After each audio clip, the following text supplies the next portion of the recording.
امریکی صدر Donald Trump نے کہا ہے کہ ایران کے ساتھ مذاکرات کا دوسرا دور جمعے کو ممکن ہے، جبکہ 36 سے 72 گھنٹوں میں پیش رفت کا امکان ہے۔ ان کے مطابق مذاکرات میں اچھی خبر متوقع ہے اور سفارتکاری کے ذریعے مسئلے کا حل نکل سکتا ہے۔ ایرانی وزیر خارجہ کے ترجمان اسماعیل باقی نے کہا ہے کہ سفارتکاری قومی مفادات اور سلامتی کے تحفظ کا ذریعہ ہے اور ضرورت پڑنے پر اقدامات کیے جائیں گے۔ پاکستان کی درخواست پر امریکہ نے جنگ بندی میں توسیع کی ہے، جبکہ وزیراعظم شہباز شریف نے فریقین سے جنگ بندی کی پاسداری جاری رکھنے کی امید ظاہر کی ہے۔ ٹرمپ نے بھی کہا کہ جب تک مذاکرات مکمل نہیں ہوتے جنگ بندی برقرار رہے گی، اور پاکستان کی قیادت نے بھی ایران پر حملہ نہ کرنے کی درخواست کی ہے۔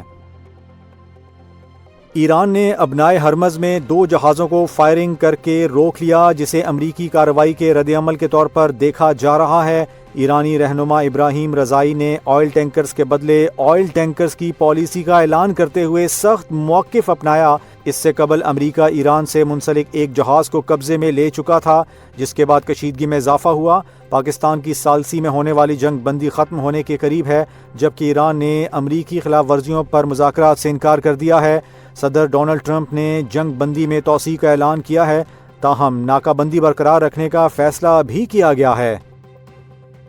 چین کے سرکاری میڈیا نے تصدیق کی ہے کہ خرم داؤد اور محمد ذیشان خلا مشن کی تیاری کے لیے چین روانہ ہو گئے ہیں، جو پاکستان کے خلائی سفر میں اہم پیش رفت ہے۔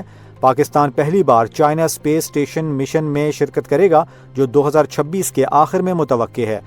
اس مشن میں ایک پاکستانی خلاباز بطور پے لوڈ ایکسپرٹ سائنسی تجربات انجام دے گا۔ ان تجربات میں میٹیریل سائنس، بائیو سائنس اور ٹیکنالوجی جیسے اہم شعبے شامل ہوں گے۔ ماہرین کے مطابق ان تحقیقات سے ماحولیاتی تبدیلی، غذائی تحفظ اور صنعتی ترقی میں مدد ملے گی۔ وزیراعظم شہباز شریف نے اس پیش رفت کو پاک چین دوستی کی مضبوط مثال قرار دیا ہے۔ پاکستان سپر لیگ سیزن 11 میں پشاور زلمی نے کراچی کنگز کو 7 وکٹوں سے شکست دے دی۔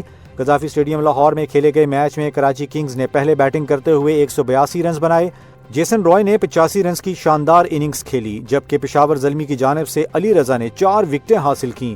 ہدف کے تعاقب میں پشاور زلمی نے 19ویں اوور میں 3 وکٹوں کے نقصان پر 183 رنز مکمل کیے۔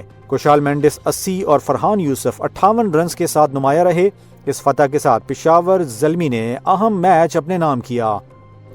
وزیر اعلیٰ پنجاب مریم نواز نے صوبے میں جرائم کی بڑھتی ہوئی شرح پر سخت برہمی کا اظہار کرتے ہوئے پولیس افسران کی کلاس لے لی ہے۔ امن و امان کے اجلاس کے دوران انہوں نے شیخ پورہ اور فیصل آباد کے جرائم کنٹرول نہ ہونے پر متعلقہ افسران کی سرزنش کی اور واضح کیا کہ پولیس کو ہر قسم کی سیاسی مداخلت سے پاک کر دیا گیا ہے، اب صرف کارکردگی دکھانی ہوگی۔ مریم نواز نے گلبرگ میں بیٹری چور اور گجرات میں بس ڈکیتی جیسے واقعات کو شرمناک قرار دیتے ہوئے کہا کہ سیف سٹی پروجیکٹس کے باوجود جرائم کا ہونا قابل فکر ہے، اب سستی کی کوئی گنجائش نہیں اور قانون کا خوف ہر صورت قائم کرنا ہوگا۔ ایران کے صدر مسعود پزشکیان نے فارسی ادب کے عظیم شاعر شیخ سعدی شیرازی کے یوم وفات کی مناسبت سے انہیں شاندار خراج عقیدت پیش کیا ہے۔ صدر پزشکیان نے سوشل میڈیا پر شیخ سعدی کا وہ مشہور دعائیہ کلام شیئر کیا جس میں سرزمین فارس کی سلامتی اور فتنوں سے حفاظت کی دعا کی گئی ہے۔ ان کے اس پیغام کو عوامی سطح پر بے حد پذیرائی مل رہی ہے، خاص طور پر موجودہ علاقائی کشیدگی کے تناظر میں اسے ملک کی بقا اور امن کے علامت کے طور پر دیکھا جا رہا ہے۔ شیخ سعدی کا کلام اپنی اخلاقی اور حکیمانہ خصوصیات کی بنا پر صدیوں سے عالمی سطح پر مقبول ہے۔